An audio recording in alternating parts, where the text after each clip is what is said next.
The Causal Angel by Hannu Rajaniemi.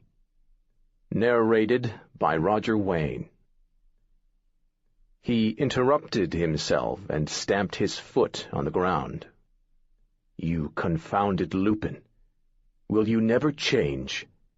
Will you always remain hateful and cynical to the last moment of your existence? Be serious. Hang it all. The time has come, now or never, to be serious. Maurice Leblanc, 813. Imagining the end of things when you are a child is perhaps impossible. The thin child, despite the war that was raging, was more afraid of eternal boredom, of doing nothing that mattered, of day after day of going nowhere, than she was of death, or the end of things. A. S. Byatt. Ragnarok, the end of the gods. Seaton did grin then. Well, you've always known that making things bigger and better is the fondest thing I am of. E. E. Doc Smith, Skylark Decay. Prologue. Alone, on the timeless beach, Josephine Pellegrini finds herself disappointed by the end of the world. The sun is almost down, an orange flare just beyond the edge of the calm expanse of the sea. The globe of Earth hangs in the sky. There are dark tendrils chasing each other in the white and blue, spreading like spilled ink. Magic chants dragons, turning matter and energy and information into themselves. Soon they will burrow into the crust of the dying world, to swallow the remnants of the subterranean bacterial biosphere. When that last bastion of life is gone, they will devour each other, and only a dead globe of dust and rock will remain. As Ragnaroks go, she has seen better. The last one was the glorious birth of something new. This is merely the final withering of an ancient placenta, long since overdue. Still, she watches for magic's sake. It was the last thing he made before the all-defector took him. Beautiful, brilliant, dangerous magic. It's the kind of grand gesture she loved him for, a bit childish but larger than worlds. She allows herself to miss him for a moment, his fierce gaze, his calm smile. She even forgives him for trapping her inside this mind shell. It is old, like the cocoon of flesh she hatched from centuries ago. The fine white sand is cold beneath her veiny bare feet. When she hugs herself against the chill, the goose-pimpled flesh of her arms sags in her grip. A sharp pain scuttles up and down in her lower back like a crab. Age is the cruelest of prisons. She would have been merciful in victory. She only wanted to show magic how to rule the universe, and she would have spared him in the end. But her tools failed her. Traitorous, ungrateful Miele rebelling at the crucial moment, throwing away the glorious destiny Josephine had planned for her. And then there is her Jean. The thief betrayed her. The Kaminari jewel, the key to plank locks, the one Josephine brought him back from hell to steal. It was a fake he made decades ago to mock her. He will pay for that dearly. Being eaten by wild code inside Miele's ship is not nearly punishment enough. Tools always break. She should have remembered that. And now she is here, imprisoned by the all-defector. It left her here after it saw the message inside the jewel. I'm going to take everything in the end, it said. But I still need you. As if she was a tool to be used and discarded when she gave that abomination everything. It was Josephine who sent Miele to retrieve the all-defector from the Dilemma prison, made sure it was hidden in the thief's mind, ready to be unleashed if Jean was caught. A purpose it fulfilled admirably until it ate magic and began to have delusions of grandeur. It needs to be educated. She takes a deep breath of the sea-scented air to fan the spark of incandescent rage in her chest. She will not be caged by a twisted thing bred wrong in one of Sasha's Gogol hothouses. She will break this little prison, this tawdry childhood memory of Matjek's, like he broke the earth. The all-defector was a fool to leave her here alone. Slowly she sits down, ignoring the complaints of her bones. She digs her hands deep into the sand. It retains an echo of the imaginary day's heat. She lets it run between her fingers. The grains catch the last rays of the sun. She looks closer, tries to see the shapes of the sand particles, all their jagged detail. No ver, no sandbox, is ever perfect. She learned as much from Jean. And this one is a dream ver, facsimile of an ancient jhana, not something made to cage a founder. There will be demiurge Gogols here, world-makers that fill the gaps when she looks too closely. Just so. Under her gaze, the fabric of the ver wavers for an instant. She pushes her founder code into the crack, the little red thing and the bed, and the vow. The veil of reality opens just a bit, lets her feel the firmament, the hard edges beneath the softness of the sand. It is locked with Matjek's code, of course, but she can hear whispers. Who? Founder. Zao. Fear, they say. The demiurges shudder and flee at her touch, but she speaks to them, coaxes them. Wait. Stay. Play. She knows this copy clan. They are industrious and childlike and very, very lonely. They listen to her, suddenly curious. She smiles. She may be caged in a decrepit mine shell. She does not have her prime aspect, but she is still Josephine Pellegrini, ancient beyond reckoning, and she knows how Gogols are tamed. She may be trapped here, but if she can command the demiurges, perhaps she can make a partial, a lesser shadow of herself that can slip through the cracks. First, a test. Paint the sky for me, she tells them. Paint far and wide. Paint the system. Joyfully they rush to obey. This is what they were told to do by their master, to shape the ver as if it was a dream, fill it with the stories other Gogols gather from the distant outside world, and with stories told within. The sky comes alive with fire and war. Josephine watches the system boil with motion like a nest of disturbed ants. The demiurges show it to her as a swirling galaxy where each star is a ship. The highway, the gravitational artery of the system, is flooding with refugees, the lesser civilizations of the belt that have so long huddled close to the brilliance of the Sobornost, hoping to catch a spark. They flee, thinking the great reaping of their mined wheat has finally come. Josephine sneers. They should be so lucky as to serve the great common task. It is shadows on a cave wall compared to seeing through the billion eyes of her prime aspect. But she is sure to glow with pleasure at the demiurges. Well done. Now show me my sisters.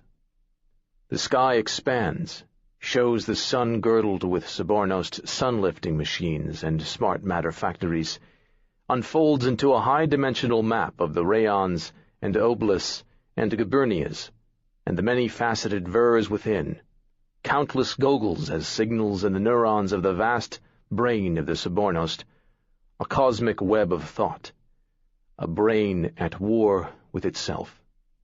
Her sisters are fighting the Vasilevs and the Shiankus. It is a confrontation that is long overdue, after baseline centuries and subjective eons of scheming and backstabbing. She knows the Pellegrini copy clan will lose. The founders' war minds and weapons are equal, and only numbers matter. Still, it is not too late. A scheme is already unfolding in her mind, something to unite all the founders. That's what she wanted in the first place. The old defector can still be her tool, an enemy that will force even the Vasilevs and the Shiankus to join her. Sasha will follow her, and the rest of them will fall in line. Josephine frowns. There is something wrong in the weave of the battle. The reflection of her myriad selves in the sky is skewed, like an image in a funhouse mirror. Suddenly she sees the pattern emerge, sees the hand of the old defector at work. She gazes into the face of an apocalypse, greater than any Maciek ever dreamt, woven out of orbits, and battles, and thought wisps. She watches the war for a long time. It is like staring into the barrel of a gun, seeing the cylinder turning, inevitable and mechanical, the hammer coming down before the thunder and the white and the black. It is then that she understands what the old defector truly is. Finally, she closes her eyes, lies down on the cold sand, arms at her sides, in corpse pose. She listens to the white sound of the sea. It wanted me to see that, she thinks. It knew what I was going to do. That's why it left me here. For the first time in centuries, a void grows inside her, a temptation to end things at last. "Are you sad?" the demiurges ask. "We will show you more. We are sky painters, world makers, singers, shapers." She squeezes her hands into fists. Her knuckles ache. She sits up and looks down at the darkening beach. Her footprints follow the curve of the sea in an orderly row, one after another. She stands up. "It is my turn to show you something," she says. "If you help me, we can make you a friend.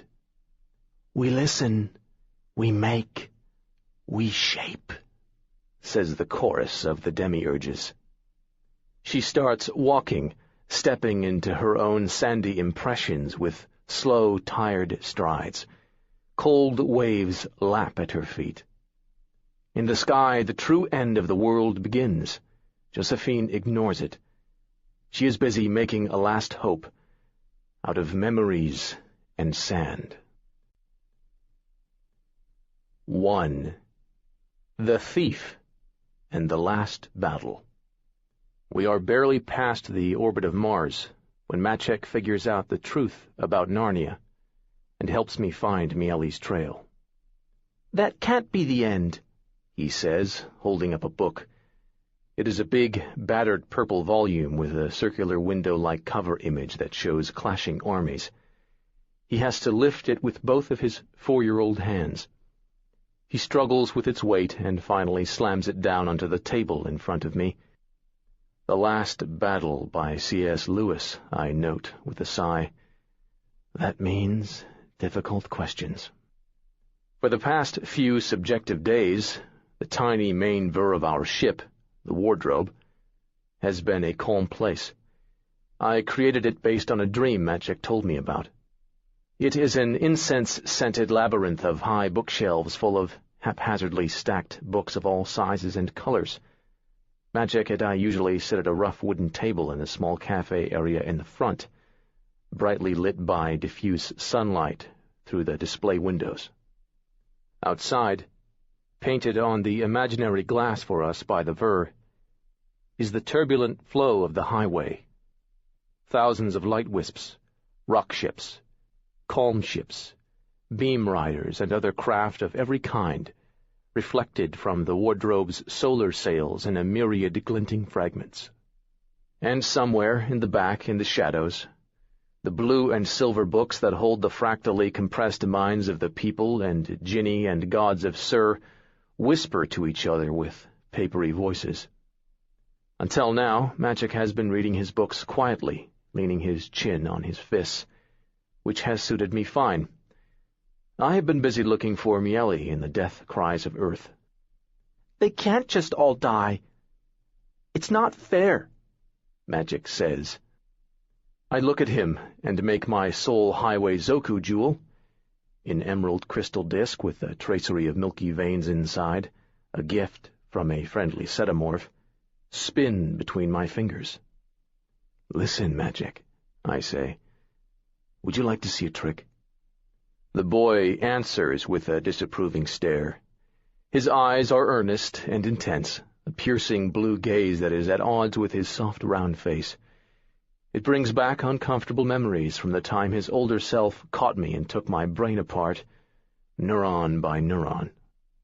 He folds his arms across his chest imperiously. No.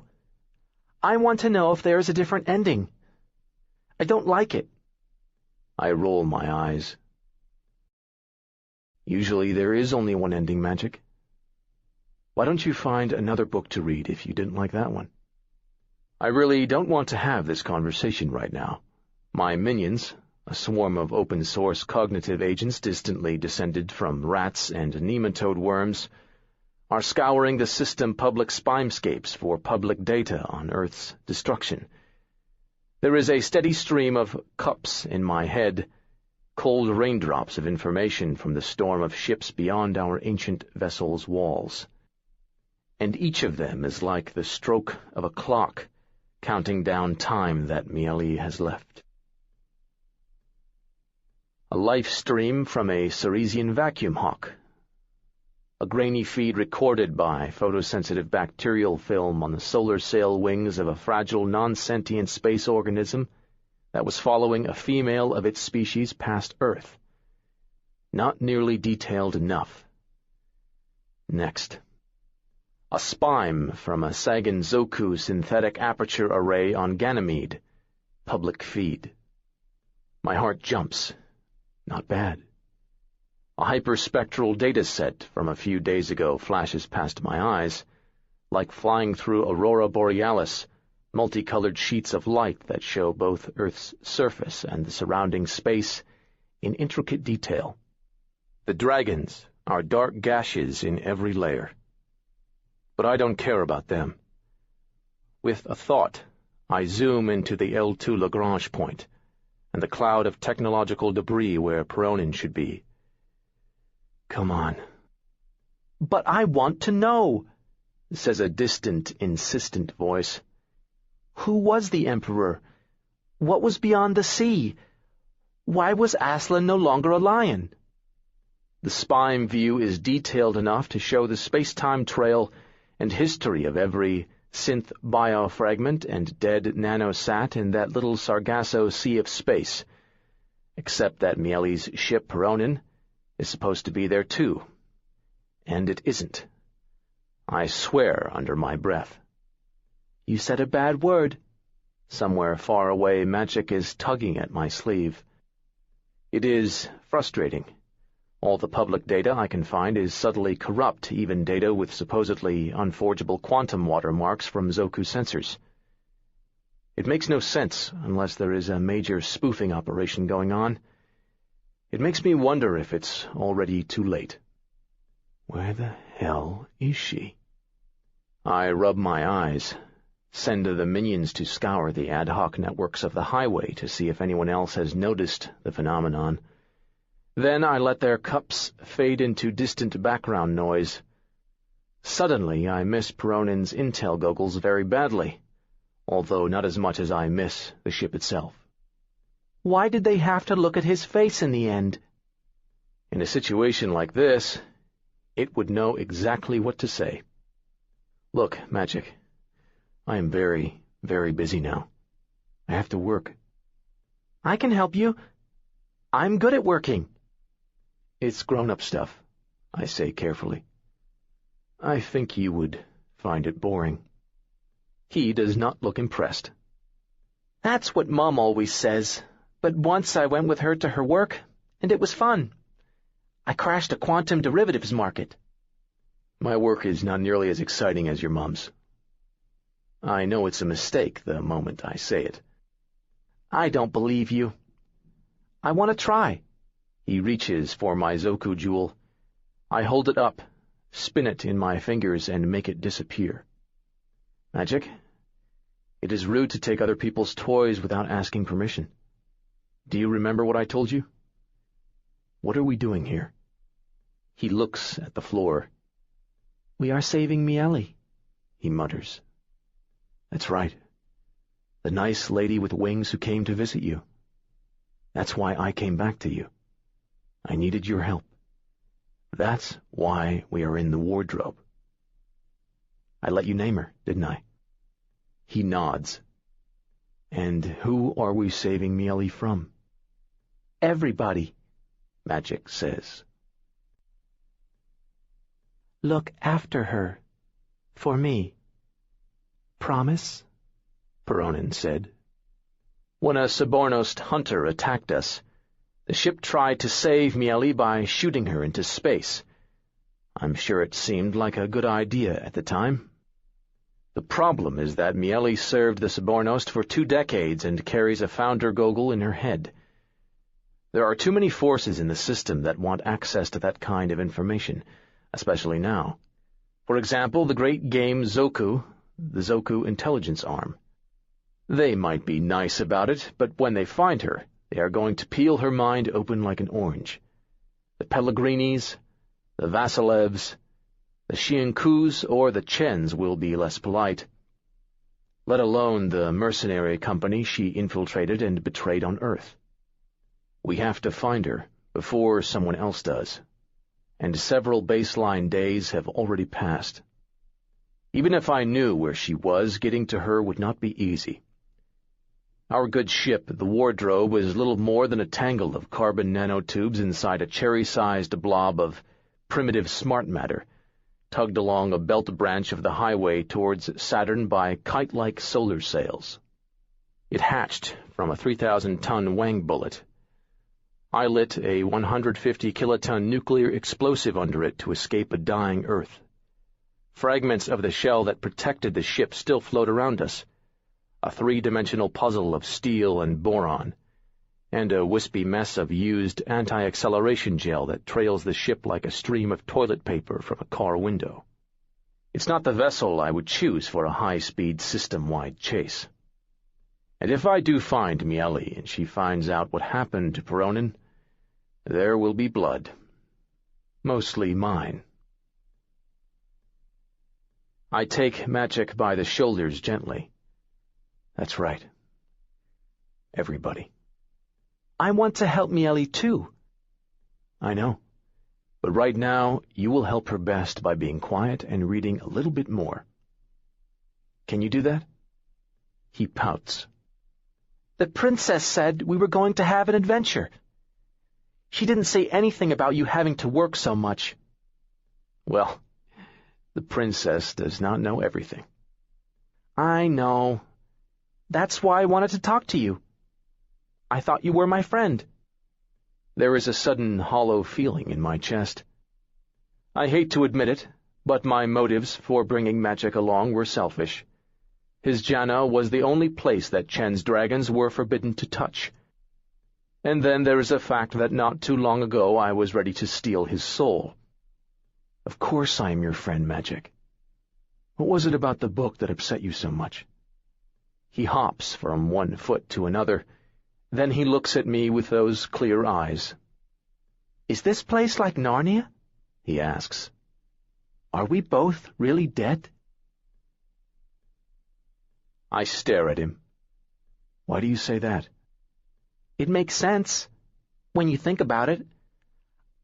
I remember going to Mr. Perenna's white room. I was really ill. There was a bed, and then I was on the beach, and felt fine again. I never thought about it when I was there. I just kept playing. Mom and Dad said I could play a little longer. They were going to come back, but they never did. It was like I was dreaming. But Miele came and woke me up. So maybe I was ill, and died in the real world, and the beach is Narnia, and you're Reep-Cheep the mouse. Magic was 4 years old when his mind was copied into the jana. The last real thing he remembers is going to the Upload insurance company with his parents.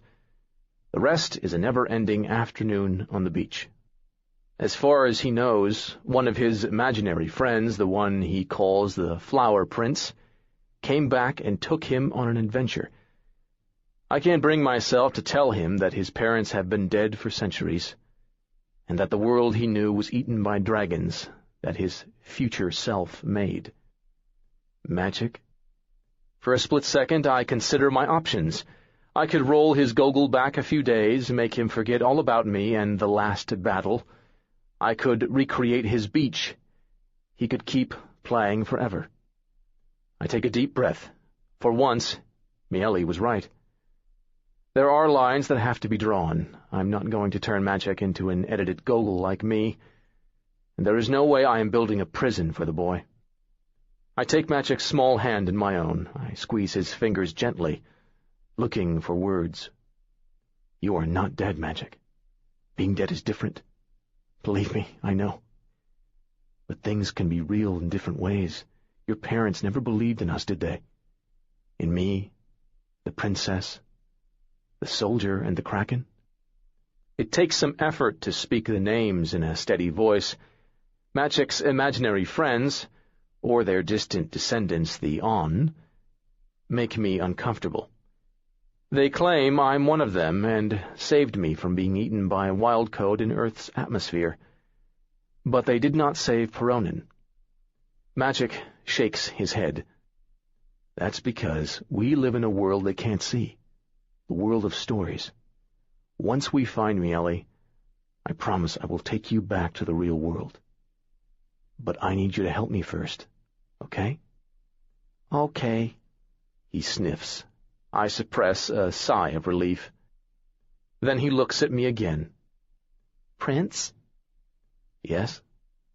I always forget the stories in my dreams. The children always forget Narnia. Will I remember you when I go back? Of course you'll remember. The word echoes in my mind like thunder.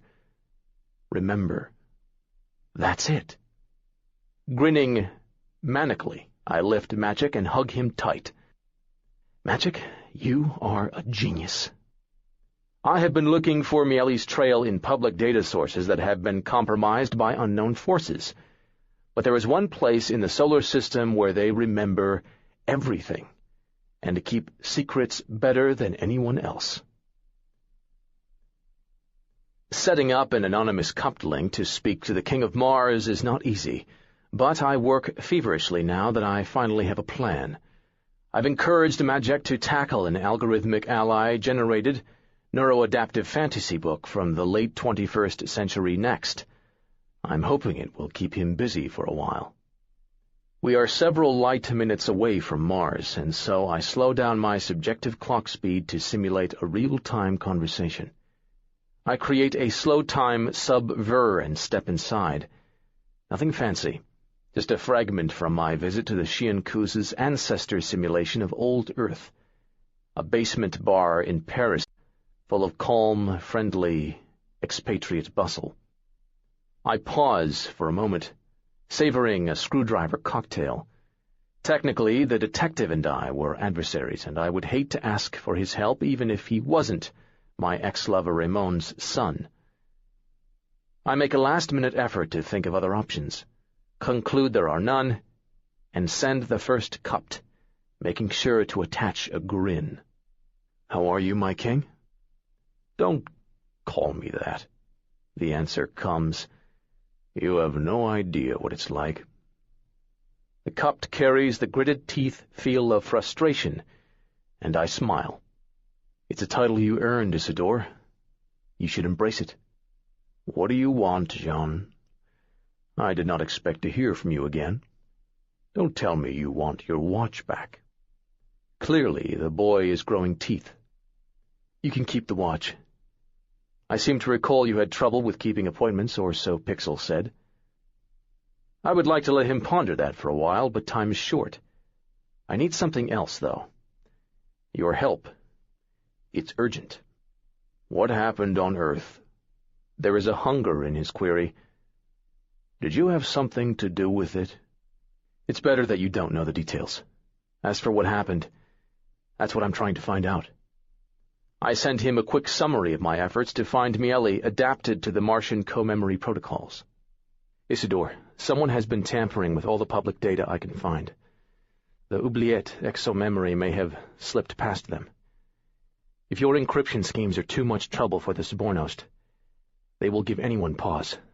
I need all the Earth and highway observation data you have from this period.